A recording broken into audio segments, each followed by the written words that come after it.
Hey guys, have you heard of Goldbelly? It's this amazing site where they ship the most iconic, famous foods from restaurants across the country, anywhere, nationwide. I've never found a more perfect gift than food. They ship Chicago deep dish pizza, New York bagels, Maine lobster rolls, and even Ina Garten's famous cakes. So if you're looking for a gift for the food lover in your life, head to goldbelly.com and get 20% off your first order with promo code GIFT. This is not what we should be doing. I don't even know why we fighting with Greenland. Why we fighting with Greenland? We fighting with Canada. We fighting with Mexico. Yet we in love with Putin. What is happening? Like, this is not America. This is a terrible nightmare. Somebody slap me and wake me the up, because I'm ready to get on with it. Please welcome U.S.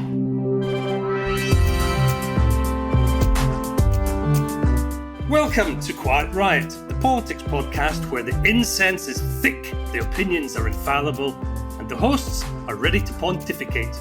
I'm your humble servant of sound, Kenny Campbell, and joining me at the Vatican of Vexation are the cardinal voices of reason. Me, Naomi Smith, always ready to canonise common sense. And me, Andreou, whose takes are so filthy, they've been deemed heretical by 3 separate councils: Southwark, Lewisham and Lambeth.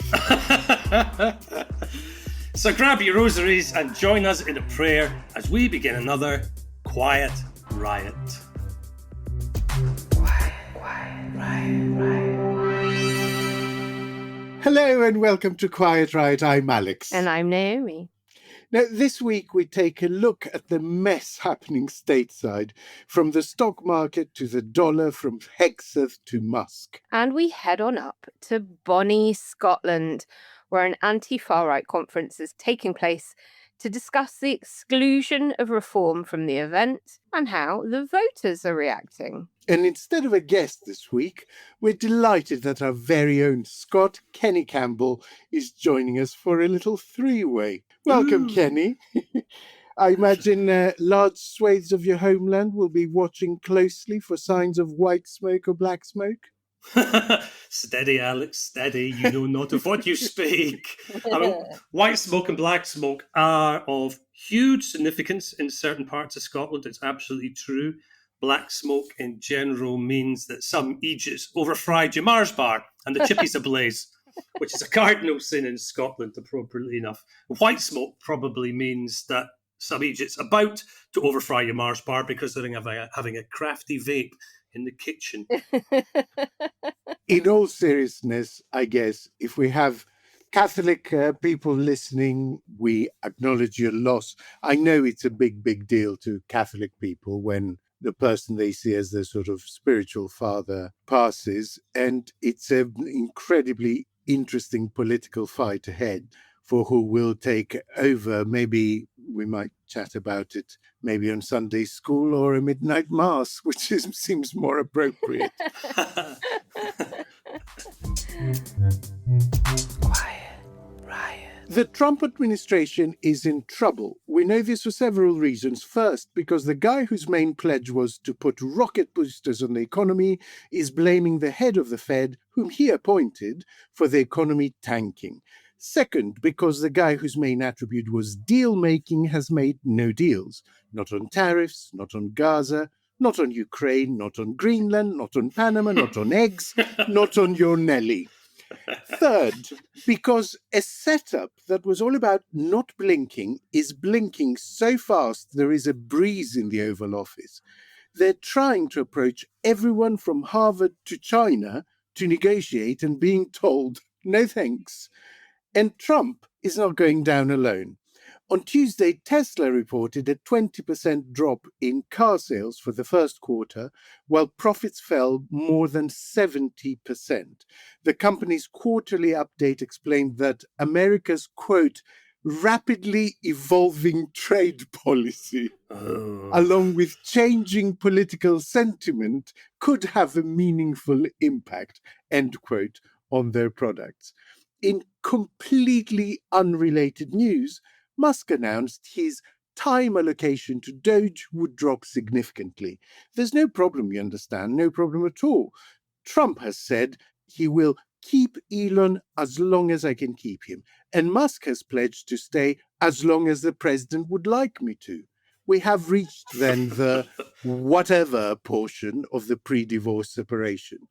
Meanwhile, the White House is reported by several outlets to be lining up replacements for Secretary of Defense Pete Hegseth. In fairness, who could have predicted that a bin fire of a frat guy with absolutely zero experience of running any sort of organization would turn out to be a bad choice? Everyone predicted it. At the time of recording on Wednesday afternoon, white smoke was seen coming from the Pentagon. Unlike the Vatican, this means no new defense secretary, since it's a sign that Pete Hegseth is still in his office smoking a massive doobie. Naomi, it's the economy, stupid. Do we think this previously inviolable law still holds when it comes to Trump's America? Well, yeah. Trump's economic strategy, if you can even call it a strategy, has not yet led to any positive mood music in the markets. He has simultaneously driven down the stock market, the bond market, and the currency, the US dollar, down. Quite hard to do. Right. But somehow he's achieved it. And if we sort of put this in economic historical context, when the stock market goes up, doesn't normally affect ordinary voters. Indeed, we know that part of the Harris campaign not being successful was down to the fact that even though GDP was doing well, even though the stock market was doing incredibly well, the proceeds of that capital wealth were not trickling down to ordinary voters. They were still paying too much for their eggs, not earning enough. The cost of living crisis for them was real. But when the stock market goes down, it very much does affect ordinary voters because it leads to layoffs, decreasing production.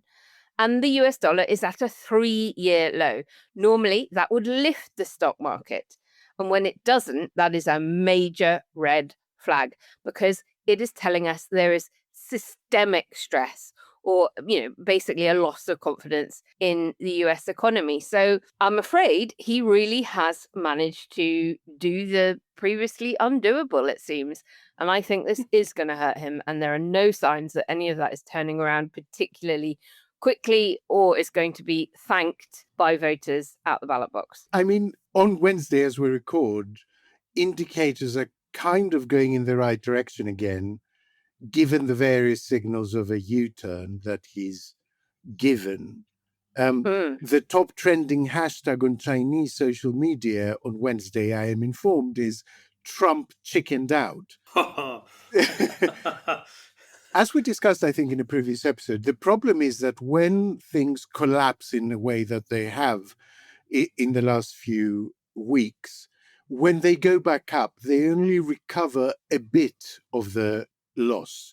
And then they settle on kind of a lower equilibrium. And that's what we're seeing. Basically, everything went 20% the wrong way. And now that he's basically undone his economic policy, everything's kind of stabilized about 10% back towards normality. But basically, you've wiped 10% of value of every stock and every share and all of that.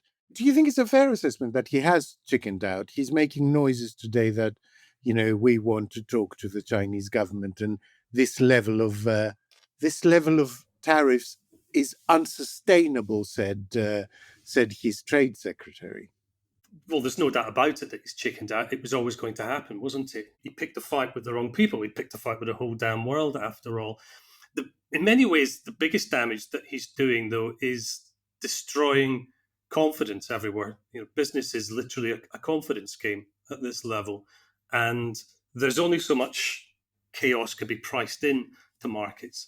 And we're now in this loop where we're all waiting for the next disaster to happen, and the next disaster, and the next disaster.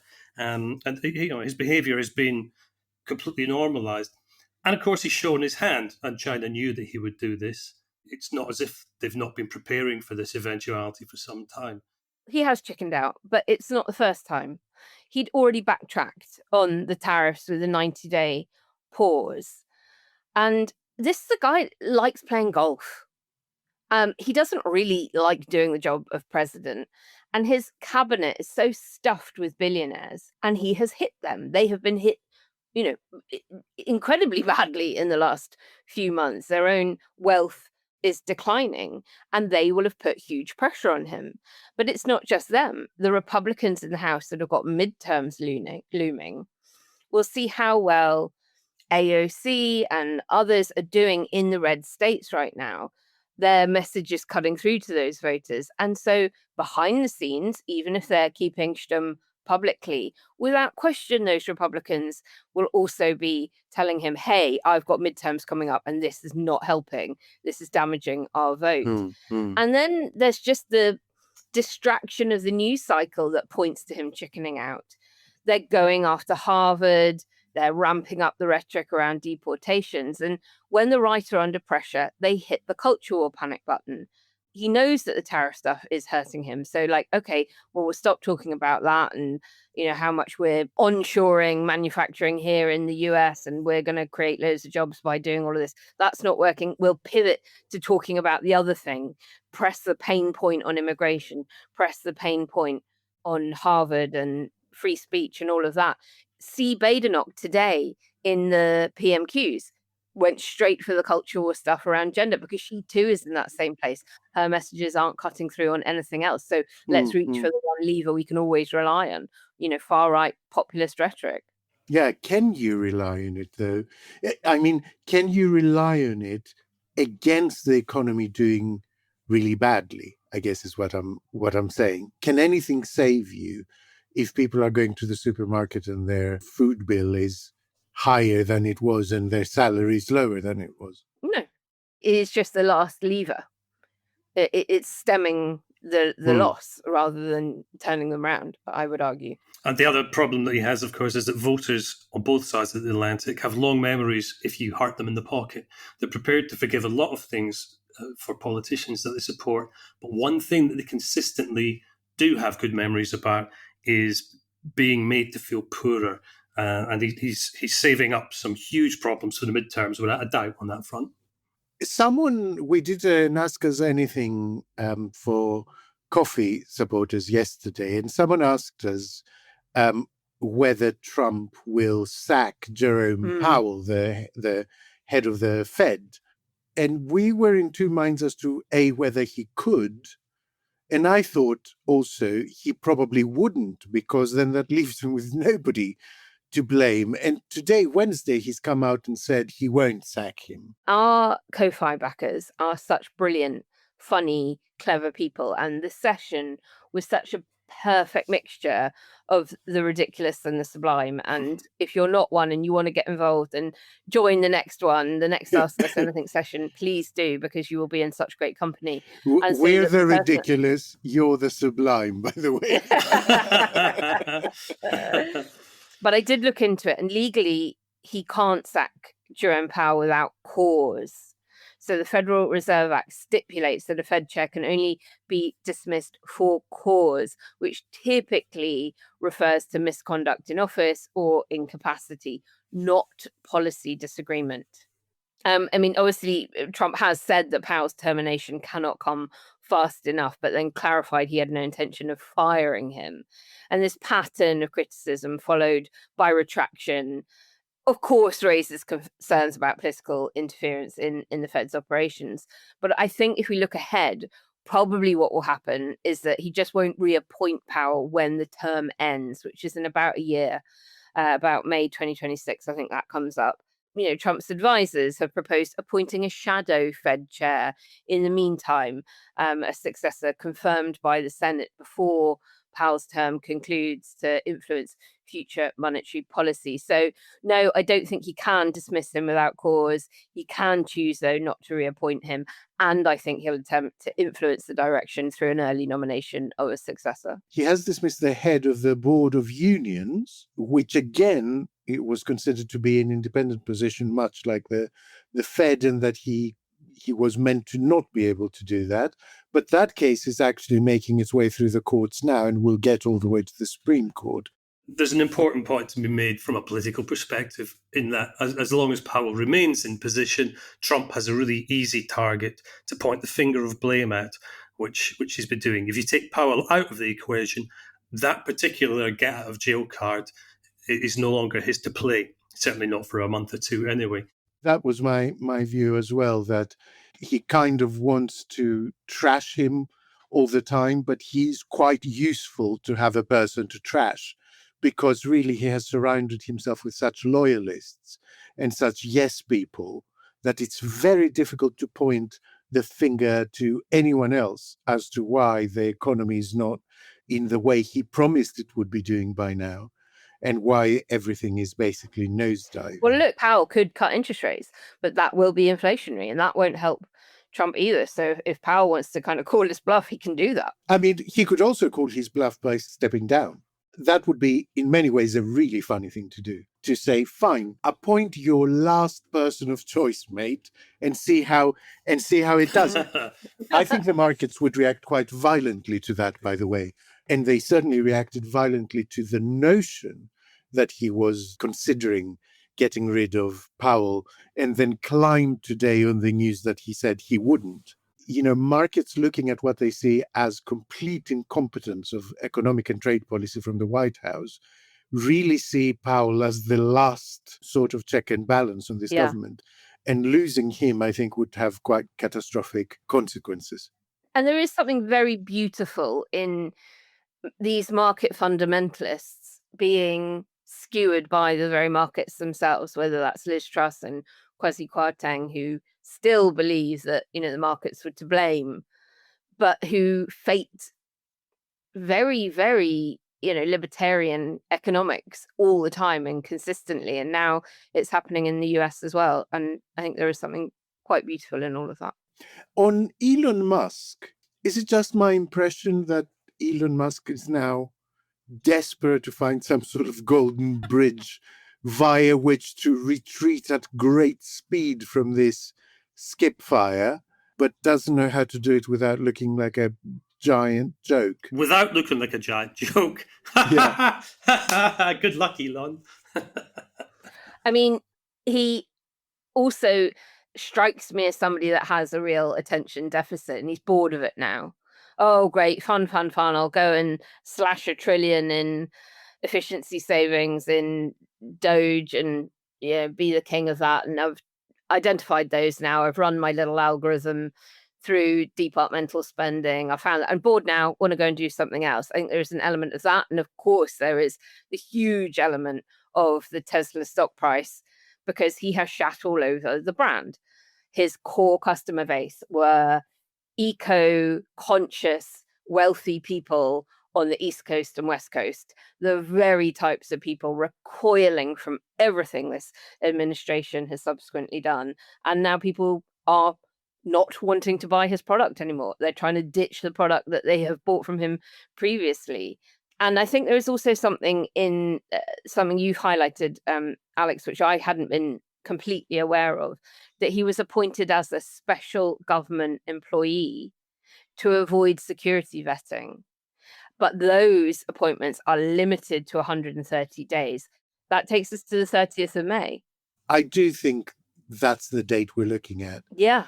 And I don't think he'll be doing much between now and then, to be honest, either. I have to also let you know about, the delicious intervention of Lauren Boebert on Fox News, who came out and said, and I quote, that Wall Street is full of communists selling their stocks to hurt President Trump. Actual quote. Those Like, pesky Wall not Street even communists. Truss. Yeah, not even Truss sort of rested on calling the markets woke. Yeah. And the traders woke. Lauren Boebert has gone She went all there. the way to say it's full of Wow. communists, stock traders, your classic communist. So I think Musk has said that he's going to scale back his government role to 1 or 2 days a week from May, coinciding with a 71% drop in profit at Tesla and a 13% decline in vehicle deliveries in Q1 2025. I mean, that is Yeah. enormous. Yeah. Pile 'em high, sell 'em cheap. The new Tesla, the new Tesla marketing strategy. When you think about super successful businesses that are selling through the roof, like Heinz or Mattel, you think about a great product, a cool brand, and brilliant marketing. But there's a secret. The business behind the business making selling simple for them and buying simple for their customers. For millions of businesses, that business is Shopify. Upgrade your business and get the same checkout as Heinz and Mattel. Sign up for your $1 per month trial period at shopify.com/promo, all lowercase. Go to shopify.com/promo to upgrade your selling today. Shopify.com/promo.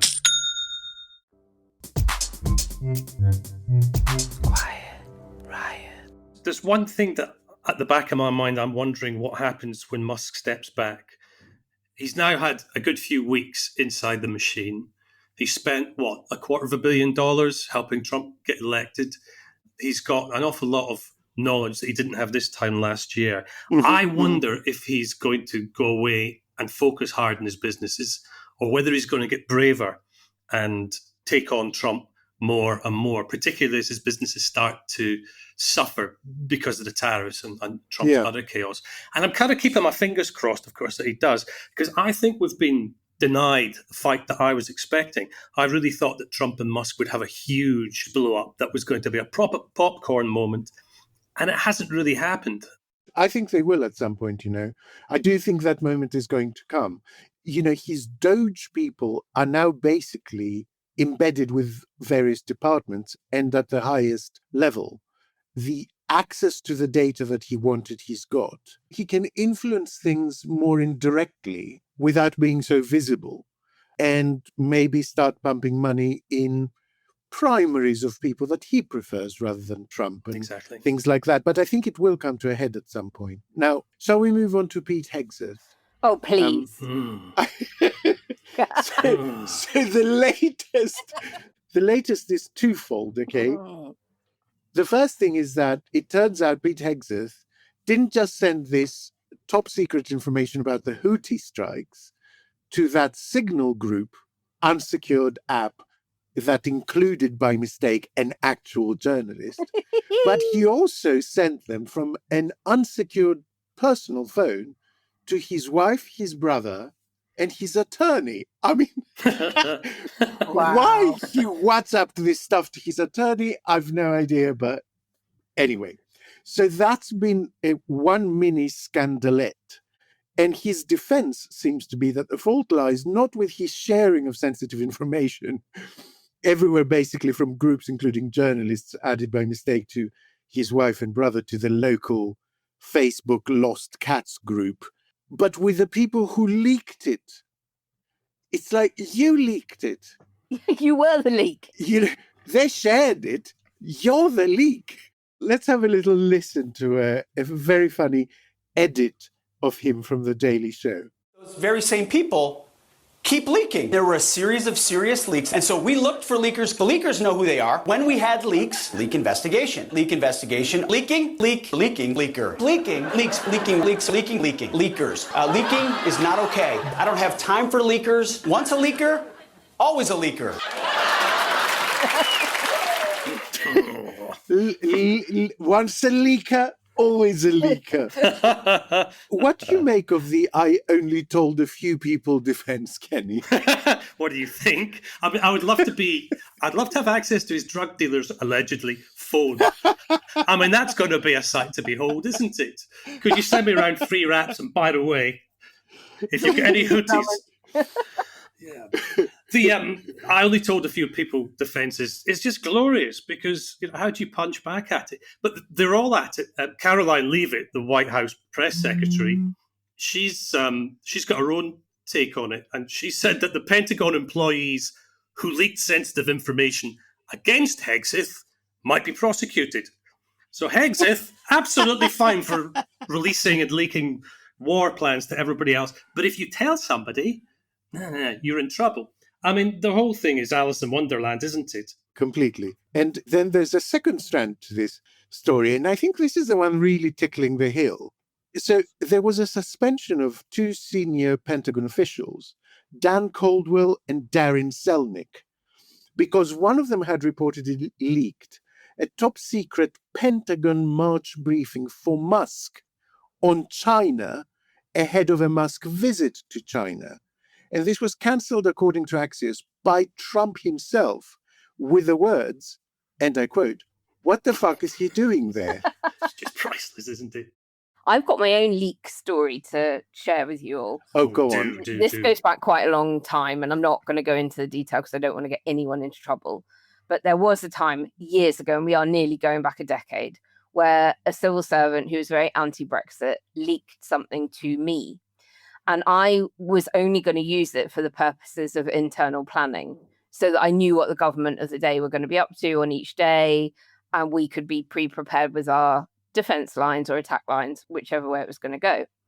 And I wrote up notes, and I included notes with like vomit emojis when it was something to do with Mark Littlewood, formerly of the Institute for Economic Affairs, very involved in the Leave campaign, and of course Liz Truss's favoured libertarian thinker, if you like.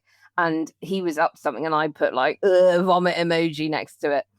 Anyway, I shared it with a couple of people internally, and one of them must have leaked it to the media. And it then gets written up as, here's what the government are planning on Brexit in the coming weeks and months. But it included my vomit emojis. So it looked like the government had been going, bleh, anytime Pakistan's name had been mentioned. Hegseth does have one much bigger problem. He is by far the least liked member of Trump's cabinet.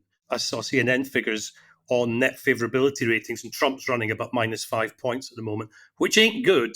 But Hegseth is running at -14. If there's something Trump doesn't like, he doesn't like what he perceives to be losers. And a -14 net favourability rating is a disaster that politically he's not, Hegseth is not going to recover from, no matter who he attaches himself. And will be dragging his down. Exactly that. Exactly that.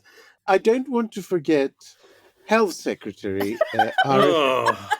RFK Jr., who days after announcing he was going after autism, all of it, he turned his not at all weird attention to the not at all creepy topic of teen sperm. Oh, Christ.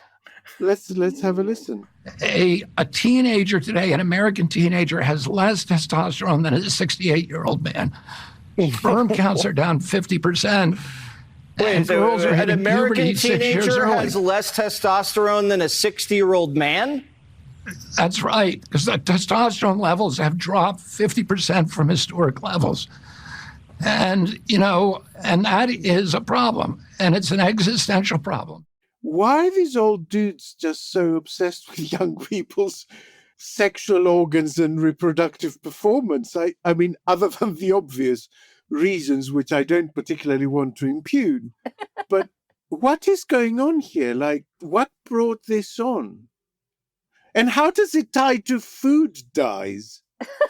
Because this was his justification for banning food dyes, which I'm all for.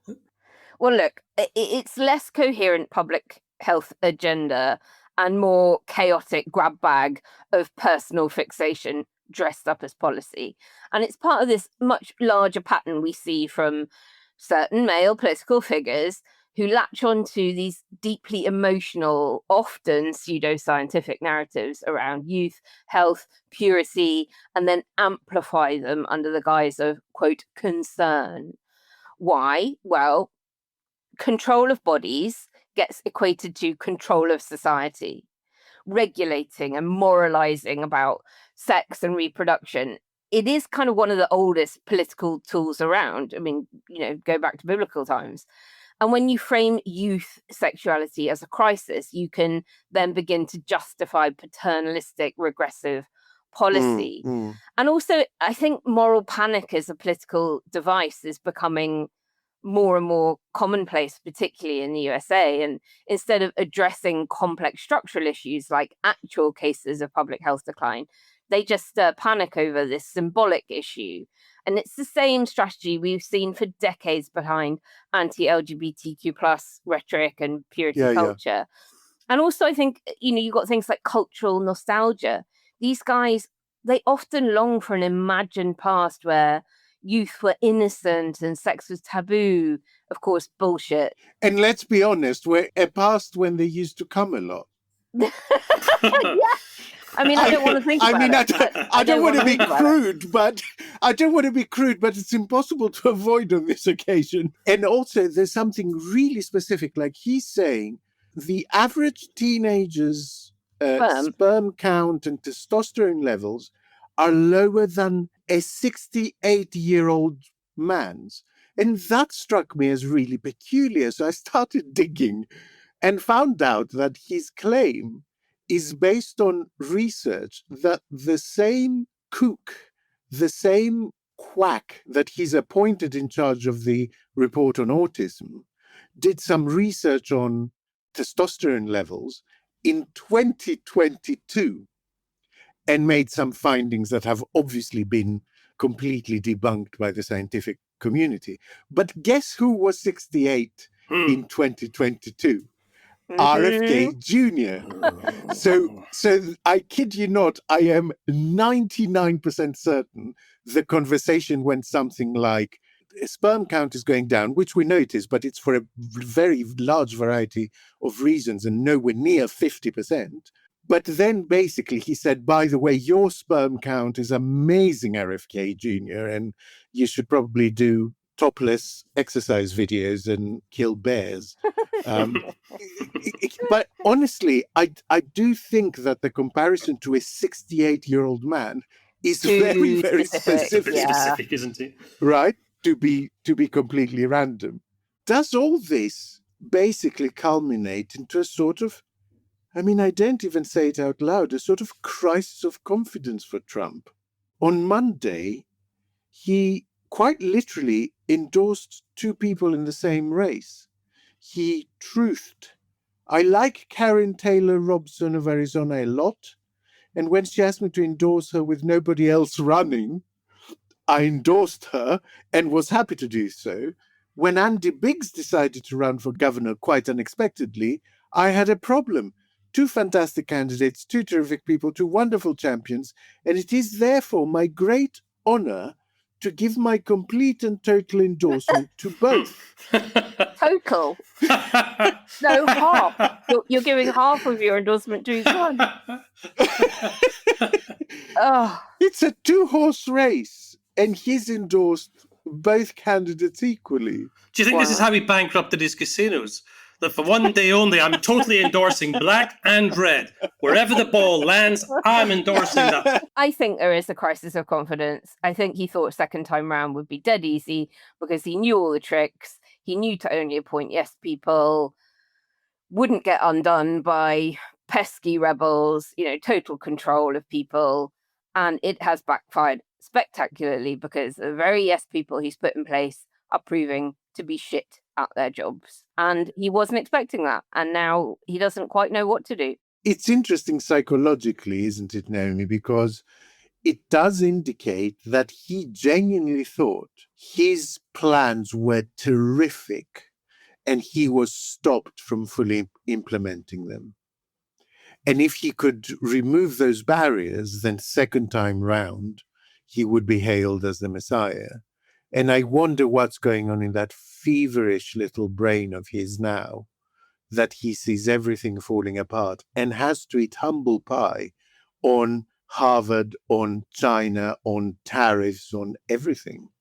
And it's the same argument we see from the hardline Brexiters who 10 years on from the referendum, 5 years on from actually leaving, know that the project has failed.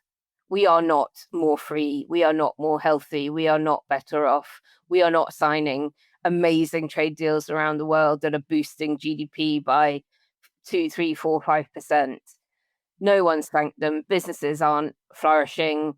Jobs haven't expanded. It is complete and utter nonsense, but they can't admit it. They have to say, no, we didn't do it properly. We didn't do it hard enough. We didn't do it soon enough. We need to do it more. it is the same kind of mindset. Just keep doubling down, because to admit that I was wrong on this very, very fundamental thing, my brain can't compute it. I'm not prepared to do that.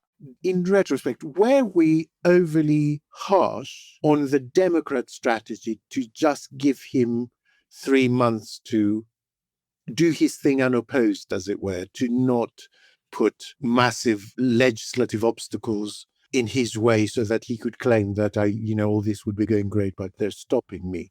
Does that look like a more effective strategy in retrospect? I am finding myself slightly reassessing that. I don't know about you, Naomi. Yeah, I mean, I'm really torn on this one, because as an activist, as a campaigner, as somebody who understands the fragility of hard-won freedoms and that having a laissez-faire approach to liberal democracy never worked, the struggle is constant. You have to keep fighting. I kind of found the abdication hard to deal with. I'm motivated by those kinds of leaders that will say, no, the fight back begins immediately. We got it wrong. We've got to find a way through this. And this fucker needs to get it from every angle immediately, because the consequences of not trying to stop him are so brutal for the globe, let alone America.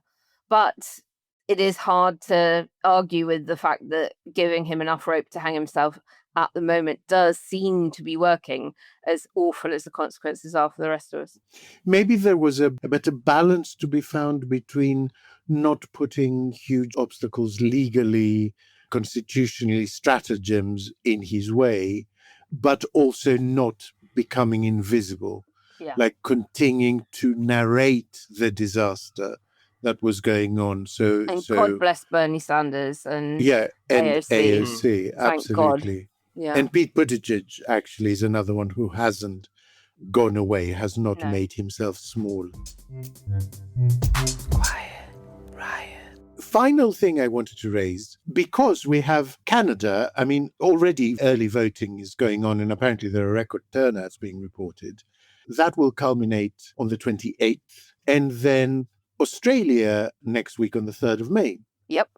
And both appear to have flipped very sharply in favor of the centre-left party in the last few months because of a variety of reasons. Of course, I'm not saying this is all Trump, but Trump's scattered aggression and tariffs and stuff like that, they really seem to have hurt the Conservative candidates in both those races. So do you think those two are enough to show us at least an Anglosphere Trump effect in operation? They do show us the value of a common enemy. We've talked long and hard about the rise of right-wing politics globally for quite some time now. And this is the first time in recent years that there's been anything approaching good news from the other side, and has taken an external shock on the scale of Trump. So, you never know where good news is going to come from, do you? And we said it in 2016 that if the Brexit referendum had taken place after the pretty shock election of Trump that year, that maybe people would have thought twice and not been so reluctant to go out and vote. We know that Remainers were less motivated to go and vote than Leavers. I think we're seeing that again here. The fact that because he has been elected again, that was not a total surprise by any stretch of the imagination, given where the polls have been for a while for Biden. But the damage that he is bringing is making people think, okay, I can't sit this out. I've got to go out and vote. And we know that turnout is crucially important for anyone on the progressive left. Yeah, it's always easier, rather than pointing to your opponent's policies in theory and saying, I don't think that's a good idea. It's always so much easier to be able to point at someone doing that stuff and going, that's what that looks like. My own personal, and I offer it no higher than a little theory, is that I think that's also featured in the thinking of Musk. Because I have the feeling from his approach to the German election and, his tweets about Starmer and all of that, I have the feeling he thought that the American election could be used as a sort of springboard for a kind of white supremacy wave worldwide, that he could then go on and support loads of right-wing parties and they would all do magnificently. And I think the fact that actually the American election seems to be affecting other countries the opposite way, and his interference is seen as undesirable and seems to push voters, certainly in the case of Germany, seems to have put voters off. Yep. I think that's told him that his plan wasn't viable. And Trump remains deeply unpopular with reform voters in the UK. Yeah. A call to action, NPR, which is American Public Radio, is under direct threat by Trump. He wants to cut their funding. And is one of the few places where you can donate from outside the US. So we'll put a link in the show notes. It is www.npr.org. And I'm not asking you to give blindly money to some American service. They actually have podcasts and explainers that are globally available, and I find exceptionally useful. So what I'm asking you to do, I guess, is go on their website, listen to some of their explainers, see if you find them useful, and if it is a service that you want to contribute towards, it's a good thing to give a few quid to. Quiet Riot. Halliday presents, in the red corner, the undisputed, undefeated weed whacker guy. Champion of hurling grass and pollen everywhere. And in the blue corner, the challenger, extra strength Halliday. Eye drops that work all day to prevent the release of histamines that cause itchy allergy eyes. And the winner by knockout is Halliday. Halliday, bring it on. Quiet Riot. And now, brethren and sistren, it's time to genuflect before the high altar of culture wars, where incense meets incensed. Each week, our very own Cardinal of Clarity, Alex Andreou, steps into the confessional booth to absolve us of our ignorance, deliver judgment on the latest outrage, and remind us that being woke isn't a mortal sin. It's just basic human decency. So, prepare your souls and your social media feeds as we cross ourselves, cancel the nonsense, and say a prayer for nuance, because it is now time for Wokey Dokey. Wokey Dokey.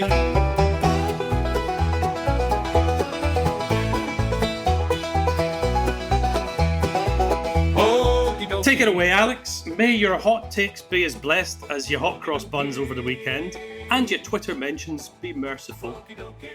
I'm afraid I can offer anything but clarity today, because to be entirely honest, it is very difficult to know on this issue what is the woke and what is the anti-woke position. Oh God, come on then. So one blue tick tweeted, "I bet you Sadiq Khan does not even acknowledge St. George's Day this year." Then when Khan did, he was accused of being illiterate of Christianity. Another punter was sure that woke Sir Keir will say the minimum necessary to mark England's day tomorrow. But when Starmer gave a significant speech on the flag and patriotism, the same person complained if he was a true English Christian, he would know St. George's has been moved to the 28th. Libor scum. Libor? Yeah. Another blue tick tweeted, "Guess what deep state woke have announced via Creep News? It's not until 28th April this year, due to Easter Day falling when it did. Bollocks to that, too late, bunch of screwballs, happy St. George's Day." And it's no better in the anti-woke news sphere either.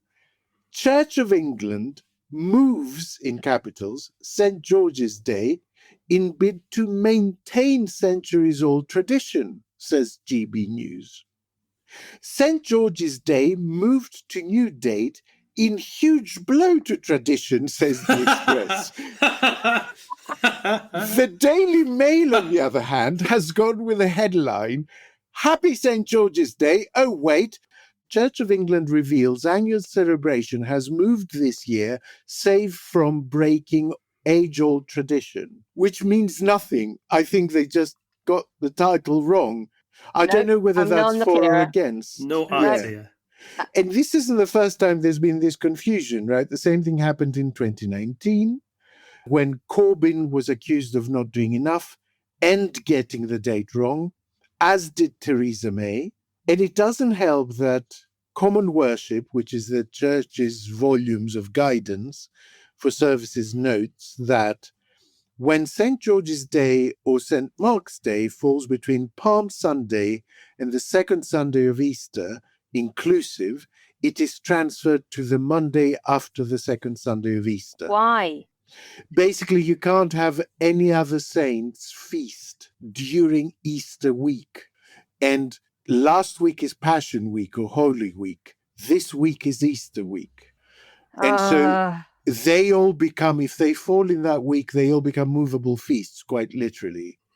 However, the College of Arms, which is the UK's heraldic authority, has confirmed that April 23rd remains fixed as the flag flying date for St. George's Day, regardless of changes in the church calendar.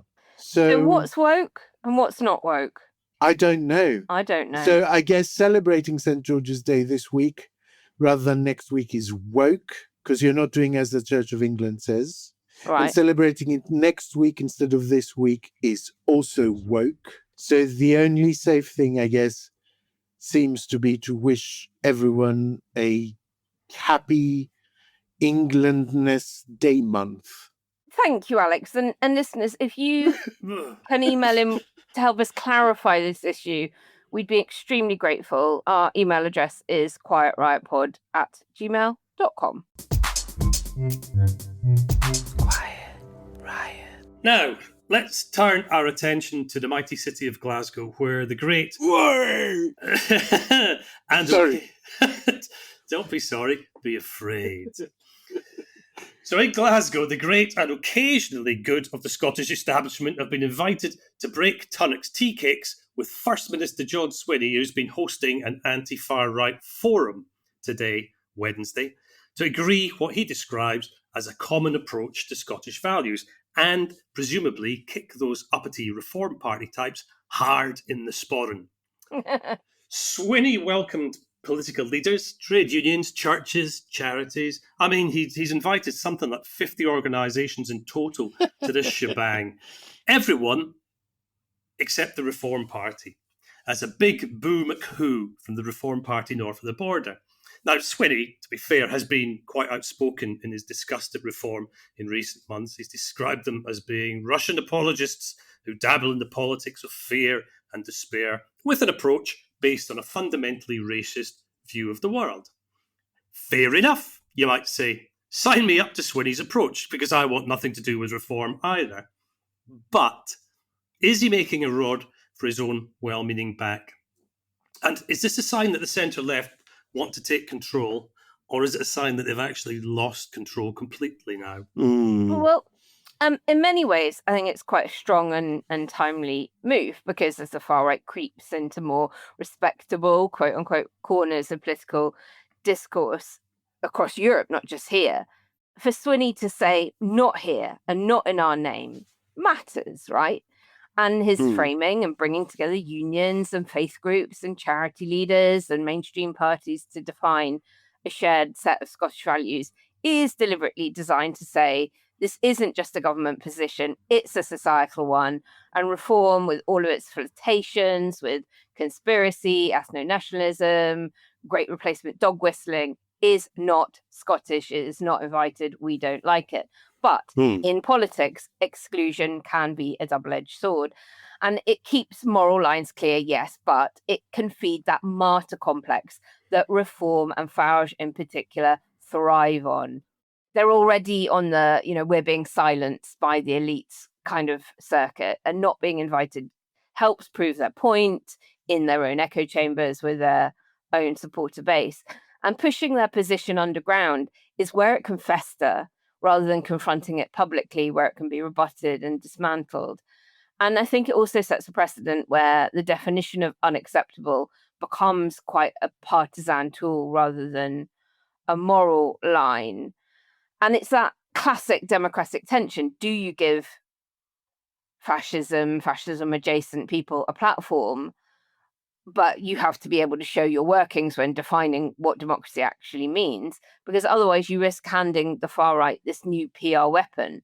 They're scared of us because we're saying what real people think. So it's hard to fault Swinney for not wanting to share oxygen with a party he views as fundamentally racist and anti-democratic. And let's be honest, he's got a point. But the long-term question becomes, how do you defeat them without making them look like forbidden fruit and therefore very, very tempting? Is it too harsh to think that there is a political motive? I don't mean a small p political, but I mean a party political motive here as well, in that it suits Swinney to set this up as a fight between the SNP and the forces of darkness. That Labour are doing that in England. They want the general election to be fought on Labour versus Reform. I'm not faulting it as a strategy. I'm just saying, is it a genuine let's find a way to defeat the far right approach, or is it a let's find a way to get the SNP re-elected move? I think you'd be quite safe to say there's a fair bit of both involved. And I suspect probably a little bit of naivety as well. In Swinney's acceptance speech when he became First Minister, he signed off, I remember, by saying, I offer myself to be the First Minister for everyone in Scotland. It's a classic piece of political oratory, but there's no hiding from it. If you set yourself up as being a voice that represents all political colours, then all political colours, as long as they've not been outlawed, you probably should represent. Kenny, as our fellow Scot and resident Scot, what are the Scottish values that he is talking about? How would you define Scottish values? Well, presumably Swinney's talking about what I would describe as a sort of highfalutin traits that Scottish academics like to talk about, such as social justice, sense of fairness, internationalism, courage, cultural heritage, and the idea that we're all equal. There's a Scottish phrase which says we're all Jock Tamson's bairns. And what that means is we're all the same under the skin. We're all the same. We're all equal under God. In terms of actual Scottish values, I mean, the most enlightening thing that I've done as a Scot is to go abroad. And being a Scot abroad is genuinely an eye-opening experience, because being Scottish, it opens doors, it starts conversations, it leads you into situations that you simply wouldn't get otherwise. A lot of people abroad are somewhat bemused by Scotland and Scottish culture, but it's a very positive. That's because they can't understand it. They're not missing anything at all. We can do all the partying and Scottish cultural stuff that's required, but a large part of it is, it's indelible. If you're Scottish, you know that you're Scottish, whether you're a unionist or whether you favour independence. And yet sometimes it's quite an imperceptible thing as well. And to be honest, I don't think Scottish values are particularly well represented by the great and the good pontificating about what Scottish values are. But each to their own.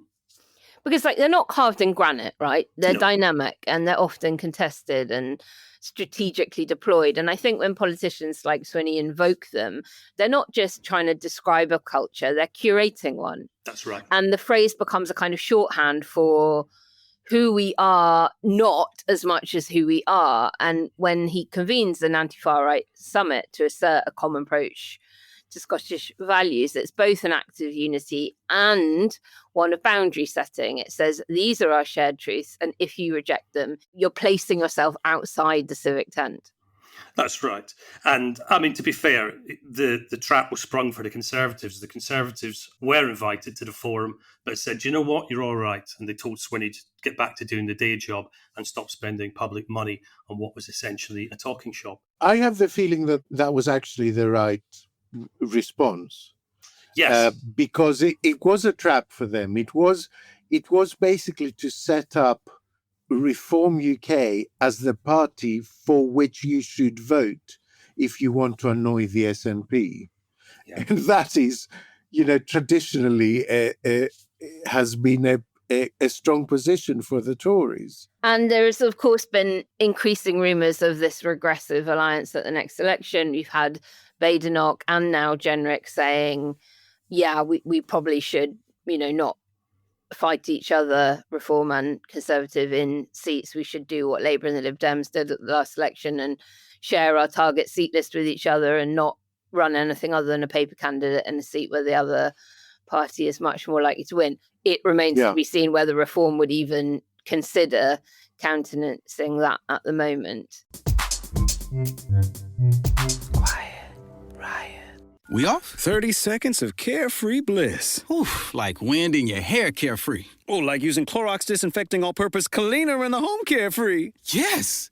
Like dog slobbing on the coffee table and cleaning it with Clorox carefree. He's on a roll now. Spit toothpaste on the faucet. You got it. You got it. Peanut butter on the light switch. Oh, spritz, spritz. Spritz, spritz. Clorox, man. Clean feels good. Okay, we're back. Use as directed. Quiet riot. I found some interesting polling, if anyone is interested in hearing about that. What do we know about Reform voters in Scotland, being the exam question? And Kenny, you'll have a much more personal view on all of this. It's a very good piece of work, this time. Persuasion UK commissioned YouGov.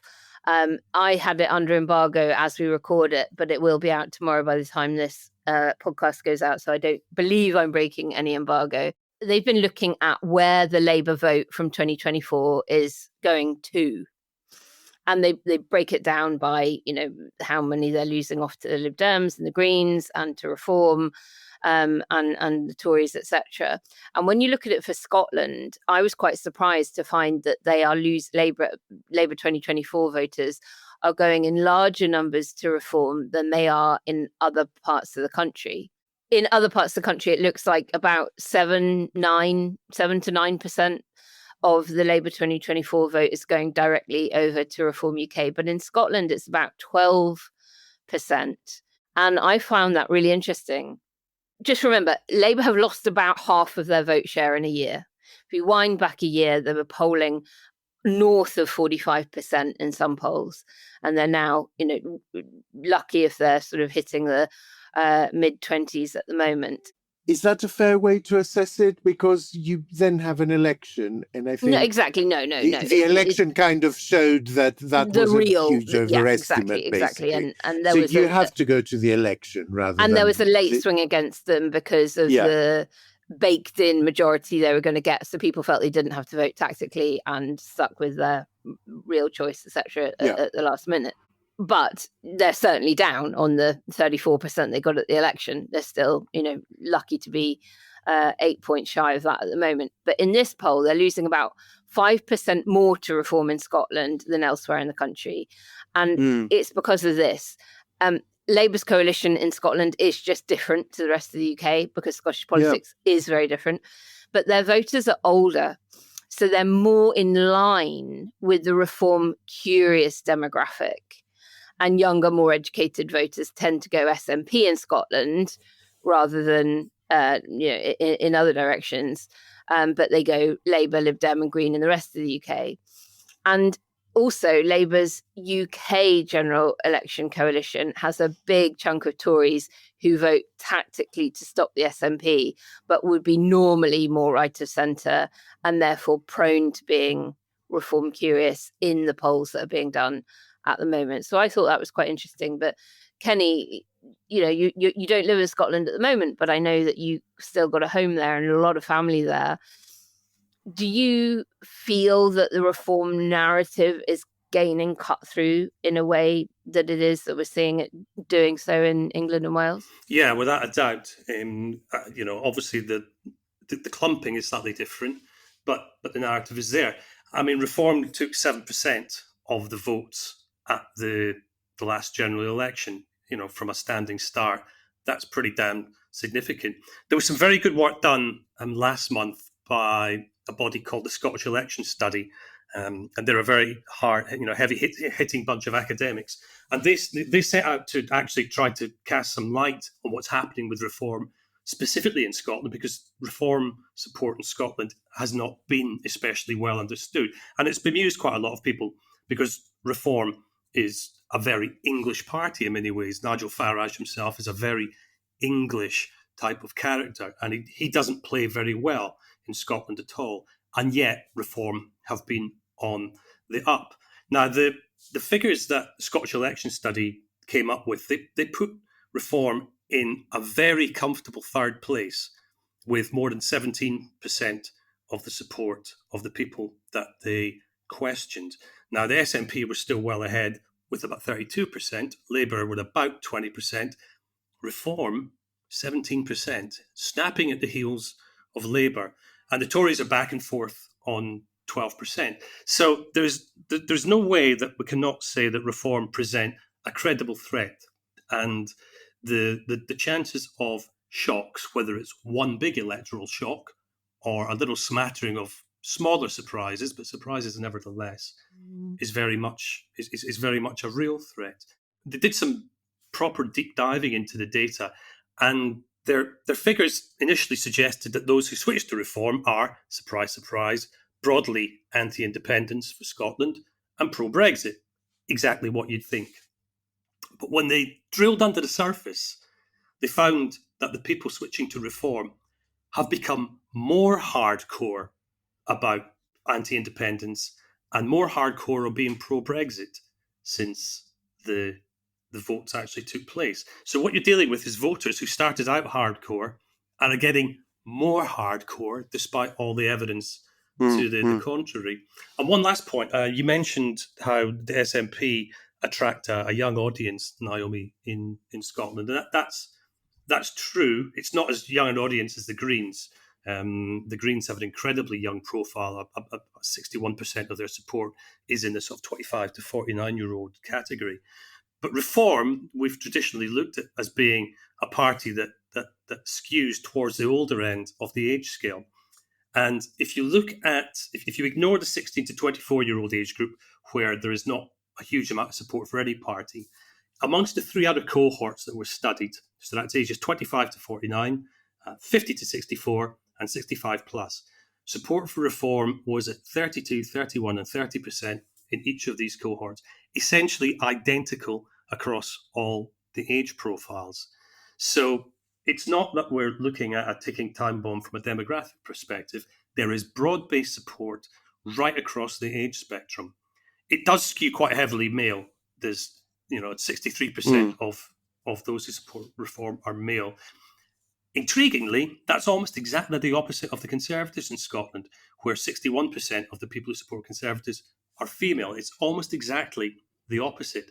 So the sort of quick and dirty read is that Reform aren't just stealing voters from the Conservatives, they're stealing the blokes, and the Conservatives are being left with a very heavily female-biased voter base. That's interesting.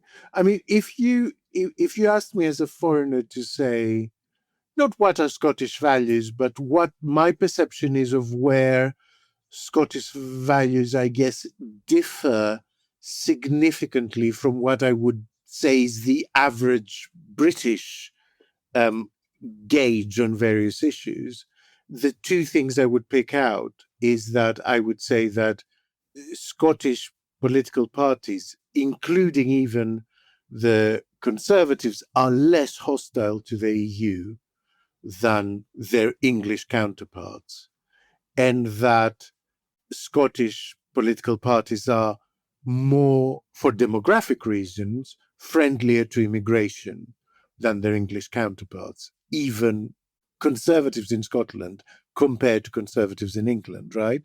And I think that is where Reform is making a home for itself. It's basically providing a more stridently anti-globalist and more stridently anti-immigration voice. I think net zero plays into it hugely as well. Right. And I think that in Scotland, where you've obviously got an oil industry, more rural, colder climate, yeah, exactly, and we know that the net zero narrative is one of the killer arguments that Reform have in their arsenal at the moment, and is why the Tories have been trying to court it so heavily, having previously been on the side of the enlightened. And I suspect if you looked at net zero polling breakdown by Scotland, you would find that outside of urban areas, the strength of opinion was very, very high for it. Quiet, Ryan. Now, my dear flock, it's time to cleanse the palate with a moment of sanctified sanity. Yes, it's that blessed part of the show where light breaks through the clouds of doom scrolling with Grin and Share It. Good news is welcome to me. Bad news is hell come to me. Good news. I want good news. Each week, our very own Mother Superior of Optimism, Naomi Smith, brings us a beatific glimpse of hope, humour, or just plain human goodness, a small miracle in the midst of the madness, like finding communion wine that's actually a decent vintage. Naomi, lift us from this valley of political shadow. What have you got for us on this week's Grin and Share It? Well, Alex, it's good news insofar as we now have options, okay? You're a Mediterranean. You love the Mediterranean diet. We all know that it is renowned for being one of the healthiest on the planet, and we should all have more lemon and olive oil and lovely things like that. But now along comes a challenger for the healthy top spot, and that is the Tanzanian diet.